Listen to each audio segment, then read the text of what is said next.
जी welcome back. सत सवेरा में एक मरतबा फिर से आपको कहेंगे खुशामदीद। आज का पहला टॉपिक जिस पर गुफ्तगू का सिलसिला जारी है, जिसमें हम ये जान रहे हैं कि क्या एक इंटरव्यू जो है वो एक इंसान की असल काबिलियत का मयार जज करने में मददगार साबित हो सकता है। अगर हो सकता है तो फिर उसके लिए कितनी प्रिपरेशन करनी है, किस तरह से ट्रेनिंग देनी है अपने नौजवानों को और उनकी कन्फ्यूजन किस तरह से दूर करनी है। और अगर नहीं हो सकता तो फिर क्यों हमारी सोसाइटी में इस माइंडसेट को जो है वो देखा जाता है, इसको इन्हांस किया जाता है कि इंटरव्यू दिया जाएगा तो ही एक इंसान जो है वो काबिलियत के ख़ास मयार पर पूरा उतरेगा और उससे ज़्यादा या उससे कम वो जो है सर्वाइव नहीं कर सकता, एग्जिस्ट नहीं कर सकता, या फिर हम उसको अहलियत और काबिलियत के मयार के ऊपर पूरा नहीं समझते। तो ये बहुत सारी चीज़ें, बहुत सारी कन्फ्यूजन हैं जिनको हम डिस्कस करते ब्रेक पे जाने से कबल। और आपसे भी कहेंगे कि आप हमारे साथ अगर कुछ शेयर करना चाहें, कुछ पूछना चाहें, या फिर हमारे साथ हमारे मेहमान जो मौजूद हैं उनसे कोई सजेशन लेना चाहें तो लाइव कॉल्स के ज़रिए आप भी पार्टिसिपेट कर सकते हैं। ब्रेक पे जाने से कबल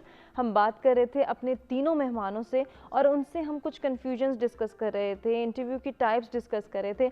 अब जो है वो हम अपने असल टॉपिक की जानिब बढ़ते हैं कि क्या एक इंसान की असल काबिलियत का मयार एक 20 मिनट के, 15 मिनट के या बाज़ औक़ात आधे घंटे के इंटरव्यू से जज किया जा सकता है या नहीं। तो सगीर साहब, मैं आपसे स्टार्ट लेना चाहूँगी और फिर अपने तीनों मेहमानों से हम यही जानेंगे कि क्या वाकई काबिलियत का मयार जज करने का एक वाहिद जो है हमारे पास ज़रिया इंटरव्यू है?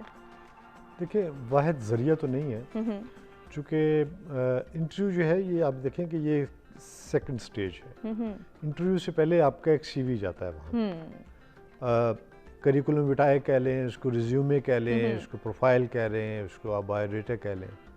अच्छा, उस बायोडाटा की बुनियाद पे वो जो भी आपका रिज्यूमे जाता है उसकी बुनियाद पे आपको फाइनलाइज किया जाता है, इंटरव्यू के लिए सिलेक्ट करते हैं। सही। अब सिलेक्शन मतलब आपसे पहले आपका विजिटिंग कार्ड है जो आपका सीवी है, तो सीवी के अंदर इतनी जान होनी चाहिए कि, और वो इतना, हमारे यहाँ मैंने देखा है कि एक ही सीवी बना होता है, वो हर नौकरी पे आप वही फेंके जा रहे हैं, हर नौकरी पे वही फेंके जा रहे हैं, जबकि हर जॉब की एक अपनी डिमांड है। उस जॉब के अंदर बताया जाता है कि हमें ये चीज़ें चाहिए, ये एलिजिबिलिटी क्राइटेरिया है, उसके अंदर आपका जो भी उनकी स्पेसिफिकेशन है वो उसके अंदर लिखी होती है। अच्छा, जब आप उसके हिसाब से सीवी डिज़ाइन करेंगे तो आपकी आधी प्रिपरेशन तो वैसे ही होगी कि आपने अपने आप को प्रिपेयर कर लिया, अच्छा ये क्या चाहते हैं और मुझ में क्या है, अपने आप को एवेल्यूएट कर लेते हैं आप, और अपनी प्रिपरेशन भी हो जाती है, तैयारी भी हो जाती है। अब चूँकि हम इस तरह नहीं करते, हमने वही एक run of the mill stuff वो एक तरीक़ाकार पकड़ा हुआ है कि हमने उठाया है एक सीवी को, अब वो कम्युनिकेशन की नौकरी है, वो मीडिया की नौकरी है, वो कहीं पर रिसेप्शनिस्ट की नौकरी है, वो कोई वही एक धकेल देते हैं एक तरफ। बल्कि उससे पहले भी अगर बात की जाए तो बहुत सारे नौजवान सिर्फ सैलरी फिगर को देख के ही अट्रैक्ट हो जाते हैं और वो बाकी चीज़ें देखना भूल जाते हैं कि एलिजिबिलिटी क्या है या मुझसे क्या डिमांड्स की जाएंगी, रिक्वायरमेंट्स क्या है, मैं उन रिक्वायरमेंट्स पे पूरा उतरूंगा या नहीं उतरूंगा, ये सब कुछ भूल जाते हैं। अच्छा, यहाँ पे चूँकि जैसे आपने खुद फरमाया, यहाँ पे हम चूँकि लैग करते हैं तो उसकी वजह से होता ये है कि हमने आधा इंटरव्यू तो वहीं पे लूज़ कर लिया। क्योंकि हो सकता है कि मैं जिस इंटरव्यू के लिए जा रहा हूँ वो इंटरव्यू ना तो मेरी तालीम से मुताबिकत रखता है, ना मेरे जो सर्कमस्टांसेस है उससे मुताबिकत रखता है, ना मेरी पर्सनैलिटी से मुताबिकत रखता है, ना बाकी चीज़ों से।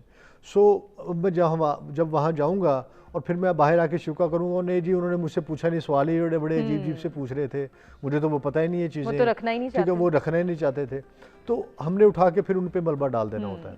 तो एक तो ये कि आपको इस चीज़ को समझना है। अच्छा, जब आप इंटरव्यू के लिए चले गए, अभी आपकी सेकंड स्टेज शुरू हो गई, तो फिर ऑब्वियस है कि उस पर्टिकुलर जॉब की पर्टिकुलर रिक्वायरमेंट है। अगर आप नौकरी के लिए जा रहे हैं स्पेसिफिकली, अच्छा अगर नौकरी के लिए जा रहे हैं और उस नौकरी के बारे में देखें, बात यह है कि माइंड की जिस तरह जॉब्स की टाइप्स हैं, इंटरव्यू की टाइप्स हैं, उसी तरह माइंड की भी टाइप्स हैं। माइंड की टाइप्स भी हैं, माइंड की स्टेट्स भी हैं। अच्छा, वो कहते हैं ना कि पता नहीं किस स्टेट ऑफ माइंड में था वो, या उसकी माइंड की टाइप, भाई आप रिफ्लेक्टिंग माइंड है या आप ऑब्जर्विंग माइंड है, आपकी जो स्टेट ऑफ माइंड वो डल है, लेजी है, या आप जो है उस वक्त बड़े शार्प और बड़े वेल इक्विप्ड होके आए हैं। So it depends and vary करता है from mind to mind and person to person. अच्छा, जब अगर आप एक अच्छे स्टेट ऑफ माइंड में हैं और अच्छा आपका जो आप रिफ्लेक्टिंग माइंड है, आप सिर्फ सुन नहीं रहे, आप बोल भी सकते हैं, آپ صرف ابزارب نہیں کیے چلے جا رہے بلکہ آپ یہ ہے کہ آپ اس کو ریپرزینٹ بھی کر سکتے ہیں. تو پھر یہ ہے کہ آپ اپنے بہتر طور پہ وہ جو بھی آپ کا مافی ضمیر ہے جو آپ کے اندر ہے, جو چھپی ہوئی جو آپ کی ہڈن کوالٹیز ہیں, آپ اس کو بہتر طور پہ ایلیبوریٹ کر سکیں گے, اگلے کو سمجھا سکیں گے. اچھا ہمارے یہاں بہت سارے لوگ ہیں بات تو کر لیتے ہیں, سمجھا نہیں پاتے, فوکسڈ نہیں ہوتے. جب فوکسڈ مائنڈ نہیں ہوگا تو کیا ہوگا, وہ ایک بات شروع کرے گا, اس کو وہیں روکے گا, ایک اور بات لے آئے گا, پھر اس کو بھی ختم نہیں کرے گا, ایک تیسری بات شروع کر دے گا. اگلا سامنا بیٹھا ہوا بندہ جو ہے وہ کنفیوز ہو جاتا ہے کہ یار یہ کہنا کیا چاہ رہا ہے. آپ انٹرویو لیتی ہیں, آپ مجھ سے بہتر سمجھتی ہیں اس کو. میں بھی جن دنوں پروگرام کیا کرتا تھا تو ہمیں ایک بڑا مشکل ہوتا تھا کہ کوئی پارٹیسپینٹ اس طرح کا آ گیا ہے, اب ہم اس سے پوچھ کچھ رہے ہیں, جواب کچھ دے رہا ہے. اچھا, اور پھر بتاتے بتاتے وہ اچانک کہیں اور نکل جائے گا. اب آپ اس کو دیکھ رہے ہیں کہ اچھا یہ واپس کب آئے گا اور پھر دوبارہ سے اپنی بات شروع کہاں کرے گا اور میں اس کو کہاں روکوں. تو یہ بہت سارے مسائل ہیں.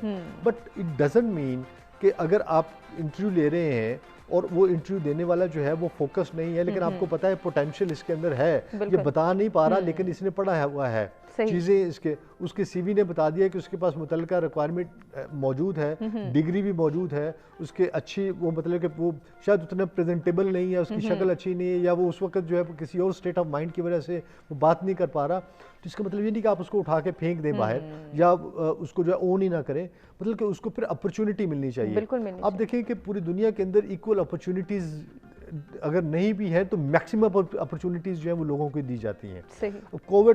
پوسٹ کووڈ ایرا کے اندر آپ دیکھیں کہ نوکریوں سے نکالا گیا ہے لوگوں کو, جاب سے نکالا گیا ہے. اب جن لوگوں کو نوکریوں سے نکالا گیا انہوں نے اب آگے ایک انٹرویوز کا سیزن آنے والا ہے, اور یہ جو انٹرویوز کا سیزن ہے اس سیزن میں بہت ٹائملی آپ نے یہ پروگرام کیا ہے, اور ان تمام لوگوں کو اگر وہ دیکھ رہے ہیں اس پروگرام کو تو انہیں سب سے پہلے فوکسڈ ہونا ہے. ان کو یہ سمجھنا ہے کہ انہوں نے کس نوکری کے لیے اپلائی کر رہے ہیں اور کس نوکری کی کیا ریکوائرمنٹ ہے, اور انہوں نے اس ریکوائرمنٹ کو اگر وہ نہیں میٹ کرتے تو برائے مہربانی جو ہے اپنے آپ کو تیار کریں. آپ اگر میں فرض کریں کسی نوکری کے لیے ایلیجیبل نہیں ہوں اور میں جا کے اپلائی کر کے چلا جاتا ہوں, تو اس کے بعد جب میں ڈی مورلائز ہوں گا یا جب میری وہ جو انرجی لیول نیچے آئے گا, یا مجھے جو اس سے یا گھر والوں کو جو جواب دینا پڑے گا, یہ میرے اندر ہی اگر دیکھیں ایک آپ کے اندر ایک کریج ہوتی ہے, آپ کے اندر ایک جو ہے نا آگے بڑھنے کی ایک صحیح کوشش اور ایک وہ ہوتی ہے, اگر وہ ختم ہو جائے تو پھر آپ بیٹھ جاتے ہیں, ڈیڈ ہو جاتے ہیں, آپ بالکل آپ خاموش ہو جاتے ہیں. تو آپ برائے مہربانی اس خاموشی سے بچنے کے لیے اپنی سیلف ایویلیوشن ضرور کریں. اچھا, پھر ایپٹیٹیوڈ ایک ہوتا ہے. ہمارے ہاں ایپٹیٹیوڈ نہیں دیکھا جاتا, ہمارے ہاں ٹینڈنسیز کو نہیں دیکھا جاتا. ہمارے ہاں جو ہے وہ صرف اور صرف جو انالیسس کیا جاتا ہے وہ کیا جاتا ہے اپنے سوال نامے کی بنیاد پہ کہ اگلے نے ٹھیک جواب دیا ہے کہ نہیں ٹھیک جواب دیا. اب میں جو سوچ کے آیا ہوں ہو سکتا ہے کہ اس کے پاس وہ نہ ہو. انٹرویو لینے والا اگر 50 سال کا یا 60 سال کا بابا بیٹھا ہوا ہے اور دینے والا 20-25 سال کا نوجوان ہے, تو وہ جو گیپ ہے بیچ میں, کیونکہ میں نے تو ہو سکتا ہے موبائل, میں تو گیجٹ سے واقف ہی نہیں ہوں, لیکن وہ جو ہے وہ لڑکا وہ تو پڑھ کے آیا ہوا ہے, تو میں اس سے سوال پوچھوں گا اپنے وقت کا, وہ جواب دے گا آج کے وقت کا. تو یہ جو چیزیں ہیں, یہ جو گیپس ہیں, یہ کانفلکٹ کریٹ کرتی ہیں, اور یہی ہم نے جو ہے وہ سولوشنز نکالنے ہیں کہ کس طرح سے انٹرویو لینے والا اپنی ذمہ داریاں پوری کر سکتے ہیں, اور جو انٹرویو میں اپیئر ہو رہا ہے وہ کس طرح سے وہ تمام تر انڈرسٹینڈنگز اور مائنڈ سیٹ کو جو ہے وہ چینج کر سکتے ہیں. تو انٹرویو لینے والوں کی بات کر لیتے ہیں تھوڑی سی. بختیار صاحب, وہاں پہ بھی تو رسپانسبلٹیز جو ہیں وہ جتنی بھی بات ہو رہی ہے ان کو اجاگر کرنا یا ان پر ایمفسائز کرنا ضروری ہے. جی بالکل, آپ نے بجا فرمایا, اور جس طرح تذکرہ کر رہے تھے آپ نے بڑی اچھی بات کی. ایک میرے ذہن میں ایک شعر سا آ رہا ہے کہ سیف انداز بیاں بات بدل دیتا ہے, ورنہ دنیا میں کوئی بات نئی بات نہیں. تو بات وہی ہے کہ جو ہم کر رہے ہیں کہ انٹرویو ایک لینے والا ہے اور ایک دینے والا ہے, تو دونوں کی ذمہ داری جو ہے وہ بہت اہم ہے.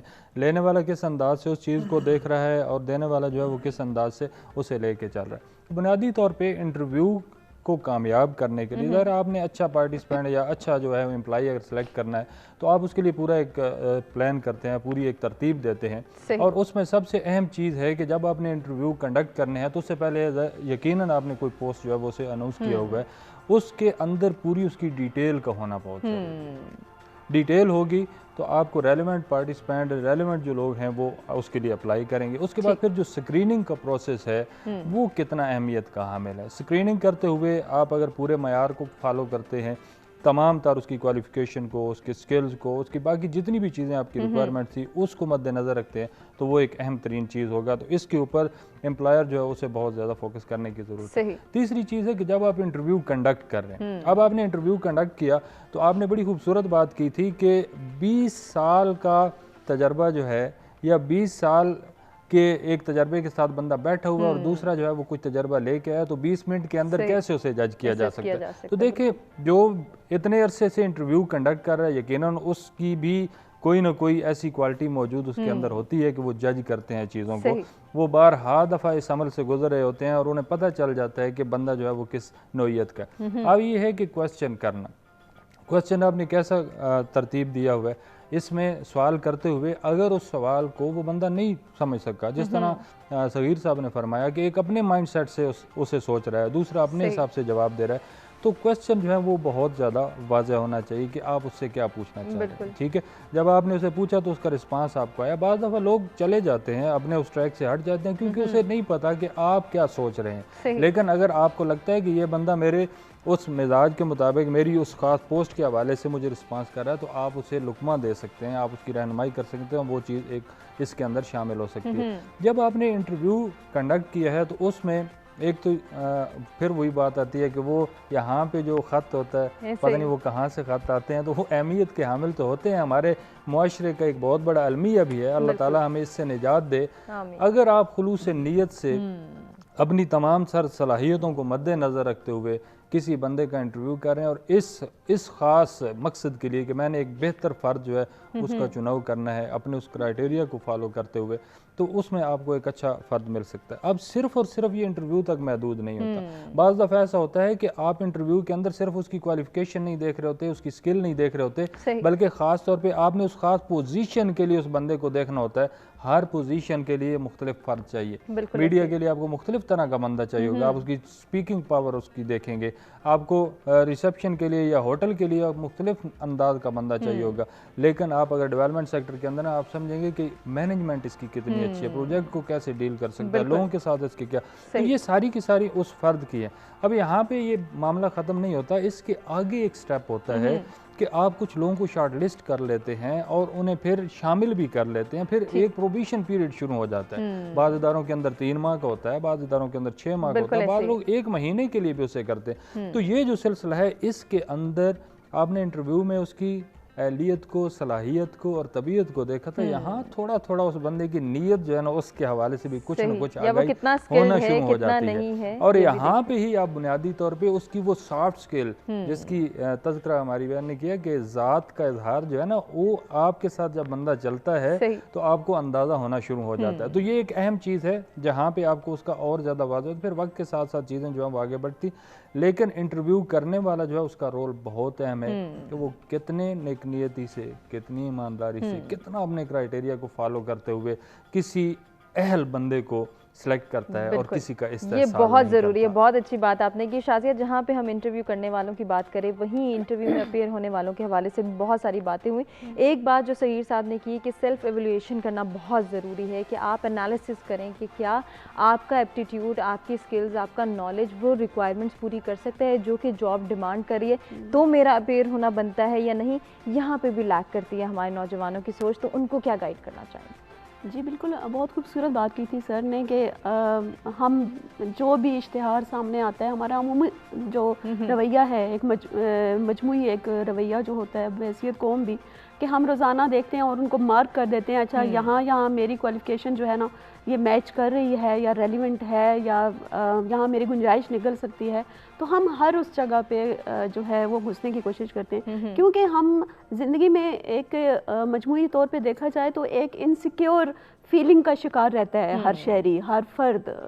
ज़ाती बहुत सारे प्रेशर्स हैं जो कि बहुत सारे प्रेशर्स हैं, और वो जो एक वो खौफ है ना उसके पीछे, वो उसको सिर्फ़ और सिर्फ नौकरी के हुसूल तक ले जाने के का होता है। उसका मतमैन निगाह ये होता है कि मैं वहाँ तक पहुँच जाऊँ, मैं ये इसको अचीव कर लूँ, आगे उसको मैं कैसे कैरी कर सकता हूँ या नहीं, वो ये नहीं सोचता। वो इससे पेशतर भी इस बारे में नहीं सोच रहा होता कि मैंने आगे करना क्या है। अब उसे सिर्फ़ और सिर्फ एक लाइसेंस चाहिए या एक दरवाज़ा चाहिए उसके लिए जो खुल जाए और उसके दूसरी तरफ वो दाखिल हो जाए, एक दफ़ा जॉब उसको मिल जाए। अब यहाँ पे जब हम इसी हवाले से बात करते हैं, देखते हैं, तो वो जो सब्जेक्ट नॉलेज उसके पास है, समटाइम लोग सिर्फ ये समझते हैं कि मेरे पास जो डिग्री है, मैं मिसाल के तौर पे जैसे मेरा ताल्लुक टीचर्स ट्रेनिंग कॉलेज से है, तो बहुत सारे ऐसे लोग, खास तौर पर फीमेल, मेल जो है इस साइड पे ज़रा कम हमें एक ब्रेक की जानिब बढ़ना है। ब्रेक से वापस आएंगे, आपसे ही गुजारिश करेंगे कि आप अपनी बात को मुकम्मल करें, और साथ ही नाज़रीन हम जो है वो आज के दूसरे टॉपिक को भी गुफ्तगू में शामिल करेंगे, जिसमें जानेंगे बैरून मुल्क मुकीम पाकिस्तानियों के मसाइल और उनका हल क्या है। हाजिर होते हैं ब्रेक के बाद।